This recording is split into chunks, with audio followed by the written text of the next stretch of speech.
Welcome back to the BDTV Breakfast Show. My name is Elizabeth Musa, and we are set to see what we have on the front pages of the dailies this morning. And of course, I'm doing it alongside Valentine Onyeka this morning. We'll be starting off with the Punch paper this morning.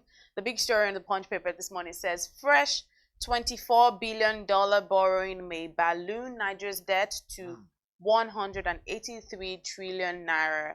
NAS set to approve Tinubu's loan request, and foreign debt nears $70 billion. Economists worry over high debt servicing. There's also a story here on the top right-hand side of the Punch paper. It says, PDP neck under pressure as INEC validates Wike-backed secretary. And then page 7 says, NFIU probes 48 billion naira suspicious transfers to Dubai and Hong Kong. And there's also something like a release there celebrating 2 years of leadership and progress. And then this is sort of like it's a congratulatory message to the president. But let's start with the borrowing, talking about Nigerians' debt being likely to balloon to 183 trillion naira. We're going from billions to trillions now. Let's be honest. If you look at it closely, you see that they say the apple doesn't fall far from the tree, right? And there's this saying that, look, there is no way that there will be smoke without fire. Let us track back to history. This issue of borrowing, it didn't just start today. We're talking about before we even had independence, right? Nigeria, one way or the other, we don't know who has done this to us, but with all the natural resources we did have before we discovered oil, that's agriculture and all that stuff, we started borrowing money from the early 50s. And so if there is a hook on this thing, doesn't mean that a particular nation somewhere doesn't want Nigeria to succeed. Think about it. Just recently. What nation is that? Let's be honest. Our colonial masters. Okay. Because truth be told, if we're big on agriculture at that time, and we're big at other stuff that would generate a huge amount of money, we didn't need to borrow money. But when they want to control you, they force you to borrow money. They create things that will make the economy need you to borrow money. So let's come straight down to our present day. Recently we heard some amount of money was cleared and we're almost kind of debt-free. But all of a sudden, we're not hearing that we need to borrow more money again. So was that like a soft landing to prepare us for the bigger borrowing ahead? Picture? Sometimes they say, again, they say, you can fool some people sometimes, but you can't fool all the people all the time. Isn't it so? So what is happening here? Is the wool being pulled over our eyes? Was the idea of we're trying to pay that particular debt to prepare us for the bigger bomber? All these questions. If you ask me, who I go ask? But again, let's be honest. Do we need the money? Like Mohammed rightly said when he was here yesterday, he said, look, if the money is going to be used to achieve great stuff, and we will see the dividends of the money, we'll see the effect of the borrowing. Truth be told, we're not unique to borrowing. We're not the only country that borrows. That borrows, absolutely. Right? So now I'm looking at it from the other flip side now. Speaking about the negative part and the history. Right. Let's look at the benefit that it might bring. If the money is going to be put into the right infrastructure, right? We're talking about roads. There are a lot of uncompleted projects, right? If the money is going to be put into our power sector, because I know there's a story that talks about power sector still having problems. If the money is going to put into, things that we know it will work, and not worry about social security, worry about potholes in our roads, worry about epileptic power supply, worry about all those things that ordinarily we should have to empower us and empower individuals to become better entrepreneurs. If those things will be done with this money, let's go ahead. After all, borrowing starts today. The United States is also owing money too. But the good side is that they print money. So, but we also print money, don't we? In Nigeria. Question mark. But this story, the economists, the writer says economists worry over high debt servicing, and I think they have cause to worry because if we have to continuously service debt, all these loans here and there, then how does the country actually gain some sort of balance? You know, and it's an actually huge. It's a huge amount of money. It's a huge huge concern, right, for people. If you look at it, I mean, it says we are heading towards 183 trillion naira. It's not a joke. In 1980s, when you hear trillion, you almost like it never does exist. Yes. It sounds as if this is a myth. It will never happen. At that time, I can't remember what our economic status was at the time, but I don't think our budget put together and the whole money we wanted to spend in a year in the 80s ever touched a trillion naira. And now we're looking at debt. Not even we have this money, we want to use it to benefit Nigerians. Debt, we're talking about debt. We're talking about debt. And this debt has given birth to children, grandchildren, because you must pay the service the loan. Absolutely. And so, are we in a bigger mess than we were last 2 years, since President Bola Ahmed Tinubu's 2 years in office is around the corner? You know. I'm curious to know more about this story on page 7. It says NFIU probes 48 billion naira suspicious transfers to Dubai and Hong Kong. And that story continues on page 7 of the Punch paper. So it says that the NFIU, which is Nigerian Financial Intelligence Unit, has raised alarm over an alarming surge in suspicious financial transactions from Nigeria to Dubai and Hong Kong. So precisely those two jurisdictions it describes as emerging global hotspots for illicit financial flows. So this is from a report that was released in May 2025 and obtained by a Punch correspondent on Tuesday. So it's raising some sort of some alarm about these suspicious transfers, because and now it's important to note that they said that these two jurisdictions have been described as emerging global hotspots for illicit financial flows. So it will be, it's really important. So the report noted a disturbing trend, a steady and significant rise in suspicious financial activity to both destinations. In 2021, only 2 STRs valued at 42 million were reported. By 2024, that number had soared to 202 STRs with a combination of 32 billion naira. And the NFIU has attributed this trend to a mix of loopholes and complex regulatory loopholes. But I think they need to really look into these transactions. Elizabeth, let's be honest with this whole thing. Look at it clearly. You will see that, like they say, we are not governor or governors of the CBN. The governor of CBN is there, Cardoso. My question is this: money leaves trails. Money is like a snail. Wherever it goes, it leaves trails, isn't it so? Of course. So if there's a concern about that particular issue in that story, then let us look at what's happening at the head now. Because truth be told, if money does leave trails, which it does, then which means we can track and find out why are there inconsistencies and why is it affecting that particular income, as the case may be. And if it's not, why shouldn't it be? So it's a give and take. For me, I think what is happening here is some people are trying to brush some certain issues surrounding that whole story under the carpet, but it's still coming out. It's still coming out. Again, we can only speculate and keep on asking questions. We hope people watching back home will sit back and ask themselves, when they do money transfers and all those extra, what's it called again? The tax or whatever they ask to pay levies. Yeah, levies on top. Sometimes you do a transaction and you see 100 naira or charges, and they come your way, and you ask yourself a question: how do we account for these charges? It's got to a point so many charges. I can't even keep track. We don't complain anymore. I can't even keep up, really. So if someone is cornering the money, I will use that word so that people out there can understand. I don't want to say divert, but cornering the money, and is not properly accounted for, then they should mirror this thing and see, wait a minute, there are people who are gatekeepers in those areas. And if they're not doing what they need to do, which means they have skeletons in the cupboard. EFCC, what are you doing? Go there and go and see. Let's talk about this story. I don't know how much you maybe perhaps want to chime in on this one. PDP NEC under pressure as INEC validates Wike-backed secretary. I mean, conversations. Back to Wike again. Wike sort of knows how to always be in the news. I mean, he's a politician that knows how to always be in the news, and I love him for that.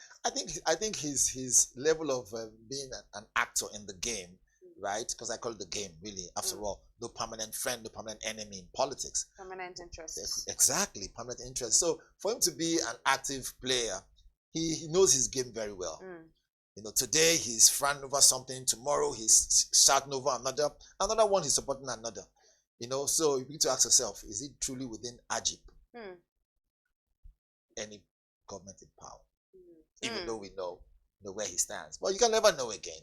After all, in light of situations, what makes it more interesting is if we get the right answers. Are we getting the right answers? Meanwhile, some certain places are being locked up because they don't want them to convene. You heard about the story yesterday. You know, I mean, he's the FCT minister and all that, one in charge of FCT. So, I mean, if he wants to hold you and hold you well, he can do it. So hearing that he's doing all this now, I'm not surprised. He knows how to play his game very well. He does know how to. I mean, I wouldn't be surprised to see him, you know, I wouldn't be surprised to see him holding positions that we couldn't have imagined, because he's actually. Do you believe him when he says he will not run 2027? Well, I don't know. I believe him. So something about me, I believe what it is you say till you do the opposite. And then you forgive. And then I take it for what it is. And you do it again. I take it for what it is. I'll just take it for what it is. Is a two-edged sword. We know these things already. But whether he's negative or positive, that's left for our viewers to decide. But when someone's a two-edged sword, they could say yes, tomorrow it becomes no. These are just the antics and tricks of politicians. That's not just BK. That's an average Nigerian politician. Which is why it's not that I'm insulting him. That's just an idea. That's just an average, except for some, which I don't want to name, who have some sort of level of integrity. But typically, the politicians have integrity. There's some of them that I know have, but I wouldn't want to name names. This one here is not a story, but it's signed by His Excellency Senator Dr. Abdulaziz Diari Abubakar from Zamfara West Senatorial District, and is celebrating 2 years of leadership and progress of President Bola Tinubu. Now, some people will say it's debatable. True. Because you're saying celebrating 2 years of leadership, and it's going on to say this past 2 years have exemplified your unwavering commitment to the ideals of the renewed hope agenda, a vision that's ignited optimism and inspired collective action among Nigerians. Look, some people will read this and they will be angry, infuriated, and just lose it. Yes. Said your leadership has been marked by resilience, innovation, and an unyielding determination to address the multifaceted challenges facing our nation. But again, Elizabeth, you know, our job, you and I, is to stand on the fence. Of course. And so we're saying, let's assume that statement is correct, which means there are some people who you will say the 2 years so far has favored. Let us get them to the table. Let them come on the round table and tell us how it has favored them. You know,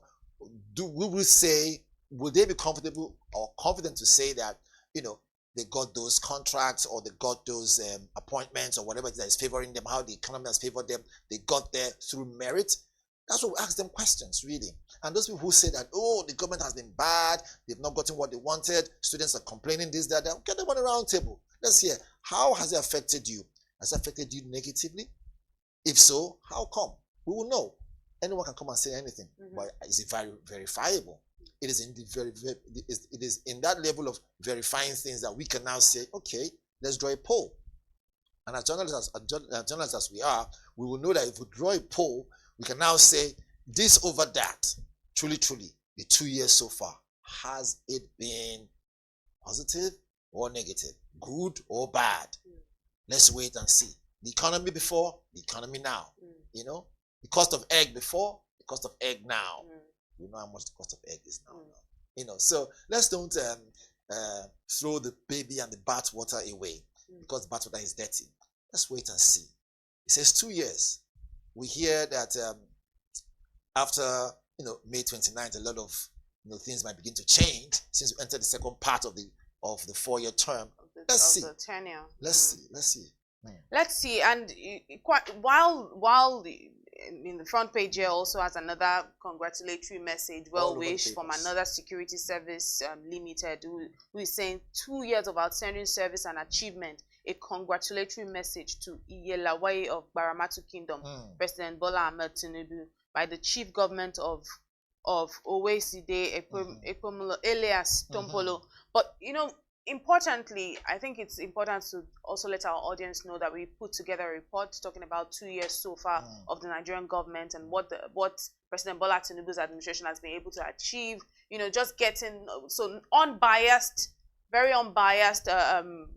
What's the word? Documentary. Unbiased documentary from the people on the streets to the people in the market. To the students, students in Plus the university. You did a great job talking to Professor Anthony Killer. Right, yes, and also a conversation from a professor who was able to give insight. So you should look out for that. It will be airing on the 12th of June, which is the officially Democracy Day as it is now. So it will be airing and we'll give you our own unbiased report of the 2 years so far. This is not anything lined up with some sweet words from our own perspective. No, none of our perspective, but the perspective of the people, which is whom we stand for. Also on the front page of the Vanguard newspaper this morning, still, I think it's just like, it's more like the same thing on both front pages. So the Punch, the Vanguard, the Punch paper had fresh 24 billion naira borrowing may balloon Nigeria's debt to 183 trillion naira. And then on the Vanguard paper this morning again says it's still the same story. Although the figure is is a variation there. Here it says 183 trillion. There. This says 180. Yeah, so I think this one just gives a maybe. Is it just doing a what's it called? Maybe an estimation. An estimation. So it says debt heads for 80 trillion. So it's more like an estimation. But there's something we're not seeing in this thing, Elizabeth. It says debt heads to this amount of money. So let's assume it's not even up to that amount. So even if it is at 170 trillion, that alone is staggering. I almost want to fall off my chair where I am right now. Because I'm thinking about it. I'm saying, wait a minute. When we're done with this morning show right now, can I confidently say, Elizabeth, let's go and have great lunch and it won't break the back? Because the more we borrow more, the more it's affecting everybody. It trickles down and affects everybody's pocket one way or the other. Things become more expensive. Things are tripling. The prices of goods are tripling. How much the plate of decent meal right now? And so, even if you can afford it, let's be honest, and you spend, say, 5,000 naira. Because, believe it or not, the more we borrow, right, the more our economy and our money devalues. Isn't it so? So the more cost of things get higher. So it falls down to the common man. And we are common people, right? So how much the plate of food? Say 5,000 you spend. Can you do that morning, afternoon, and evening? Let's be honest. So if it's not hitting home directly, then what will? Again, if you ask us, who we go? Who we go ask? There we go. Look, the prices of things right now, you can't smile when you're thinking about the price of which you're buying things that you used to buy even 2 years ago, even a year ago. So we did a report. BusinessDay did a report, which maybe our audience should look for on our website. They did a report where they had, highlighted the price of certain goods about 2 years ago, a year ago, just looking at the years back and looking at 2025, and your jaw will literally drop because the prices have soared, ballooned beyond to our extent imagination, which you would have never imagined. Most definitely. And it's shocking because you think about these things, you would have, if you were to imagine, if I was to imagine in my room, in my living room, I would have thought that those amounts that we're looking at in 2025 would be an amount I'll be thinking, maybe 2036. But thinking about how things just change from last year to this year, how much am I paying for power supply now? I don't. That happens to be my biggest expense right now. I was going to say, let's assume you drive yourself every now and then. What about gas? I'm talking about fuel. Now, yes, we see fuel going up and down as the case may be. Today is this, today is that. I wouldn't say thanks or no thanks to Dangote refinery. I wouldn't say that. But again, with the variation, the more, I think, because everything is triggered by the cost of fuel, really. The more there's inconsistency in the cost of fuel, right? Because what's called again, subsidy has been removed. Hence, the reason why we are borrowing more money. So the more the cost of fuel is dilly-dallying, the more we will see cost of living dilly-dallying, going up and down, so inconsistent. And you don't want to know how much I spend on Uber every day. I can only imagine. imagine. Better to be driving at this, like, it's actually better. Even my Uber drivers always empathize with me every day, because when they think about the amount, because typically some people could even make use of it too. And this is it's hitting home right now. It's hitting home. So I don't want to think about it. It's frustrating. Presenting the show or talking about it is hitting us. It's hitting home. So we're not talking from maybe like a privileged position. No, it's not none of that. They say even the rich also cry. Yeah. I can assure you, the people who can afford it obviously have hired some people. So when you look at this guy's money I'm paying him, or my driver, or whoever I'm paying money, is no more sustainable. Which means that if they don't review the salaries of those working for them, they will steal from them. Why do you think you have the most theft recorded in households are attributed and mirrored down, and you have them fingering either the person who is the maid, or you put fingers pointing at the person who's the security guard. There's fingers being pointed at somebody within the household. Why? Because the money you pay them is not sustainable. And so the more Nigeria keeps on borrowing money, we keep on being inconsistent with our economy, it will trickle down to the average man. And human nature, let's be honest, human nature goes this way. In a bid to survive, right, all morals are thrown outside the window. And so if, for instance, the person who is your housemaid or house help has the amount of money, right, for the day to spend to upkeep for the house, right, she will want to do her own structural adjustment to save some money, right? So whether or not you like it, as Oga that you are, she's also cheating and stealing from you because she has no choice. She is. She has to go back home. She has to pay transportation, which obviously is also going high because drivers of commercial drivers are also buying fuel.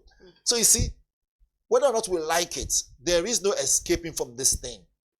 What goes around will come around. And if you make life difficult for the people who are at that level, the ground level, they make life difficult for you. Why? Believe it or not, no matter the amount of security that you have guiding your house, the people who are with you, your cook, your driver, your PA, if they are not well taken care of, they will steal from you and they will give you up. They will. Let's talk about what we have on the Business Day newspaper this morning. This is the BDTV Breakfast Show. And of course, we have to see what we have on our own front page, which is excellent. So this says, we've been having a series from Monday talking about the Nigeria's power paradox. So highlighting the energy sector. So this is from that series. It says power cuts deem Nigeria's biggest asset. Which is really, really sad. Africa's giants stuck in darkness as neighbors light up. You see, isn't this ironic? Africa's giant in quotes now. And you see what for me, why is that almost making me want to drop a tear? Is that when it comes to things that are not working, they remind us that we're Africa's giants. Have you seen that? You see, but when we're doing great stuff, they wouldn't say, oh, okay, this, that. But let's be honest, let's just be neutral in this matter. African's giant, right, cries why? How does it begin? Africa's giant stuck in darkness as neighbors light up. So Fantastic. Our neighbors, Ghana and they have light. They have light. We're the giants. And let's be honest. Stuck in darkness. This is exactly how foreigners see us. This is exactly how neighboring countries see us. Because they don't understand it. How can you say that you are the one that brings electricity to us, and yet you cannot give your own citizens guarantee 24 hours power supply?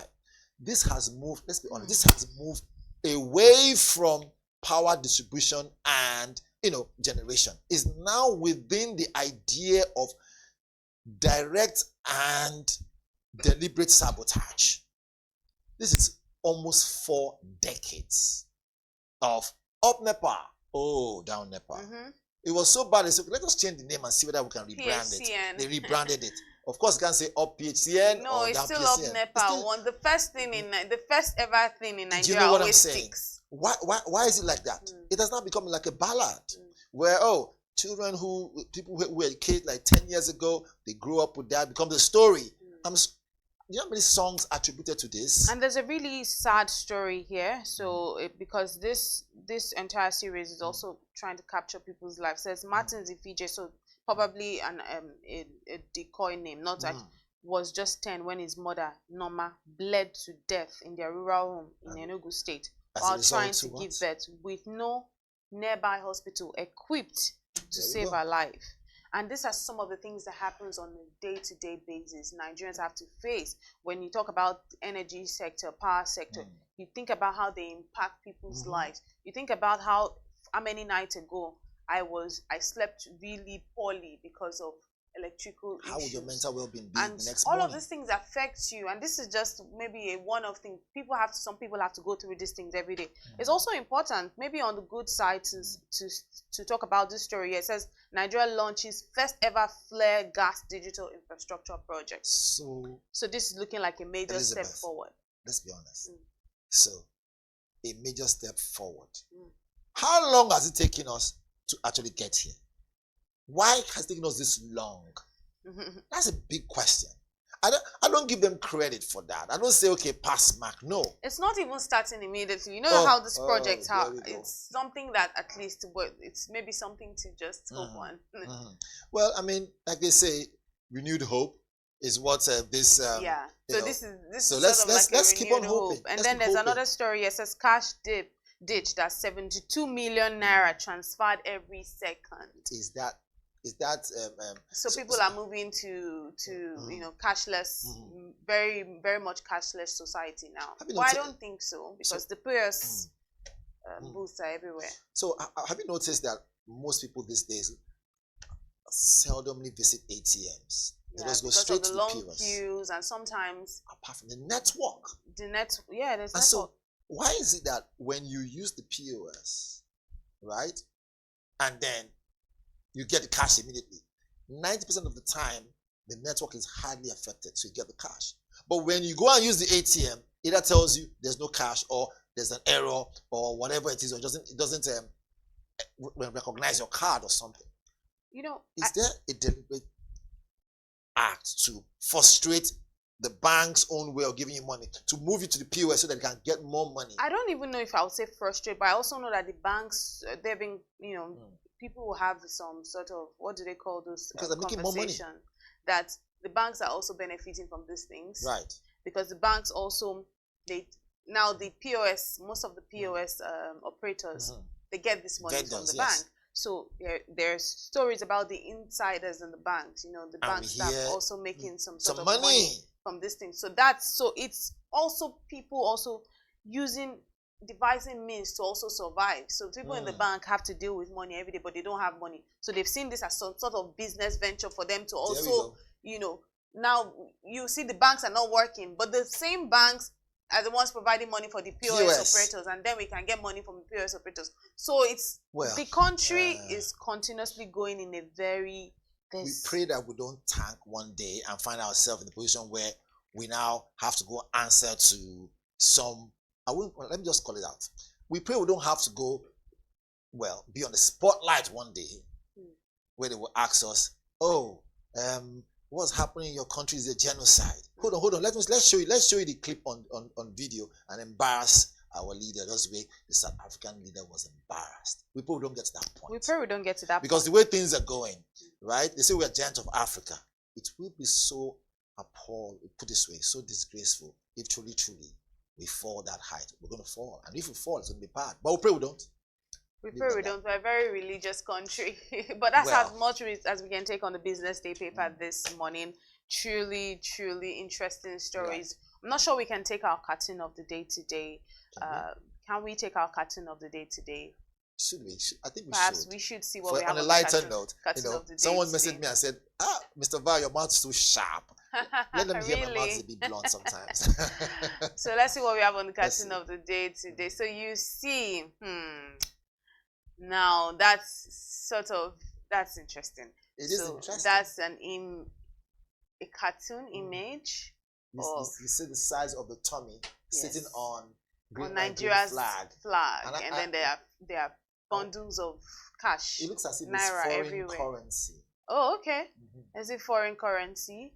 So we have bundles anyway everywhere, and then nice margarita, if I use just that by word, the side, yes. Up, and then can you see what the margarita has an umbrella? You know how we always have the we always have like the pineapple at the side of the drink or something, the pineapple or and a it has slice of but this one has a party's logo, which to remind you of what's happening, as a party of the APC logo. So they are sipping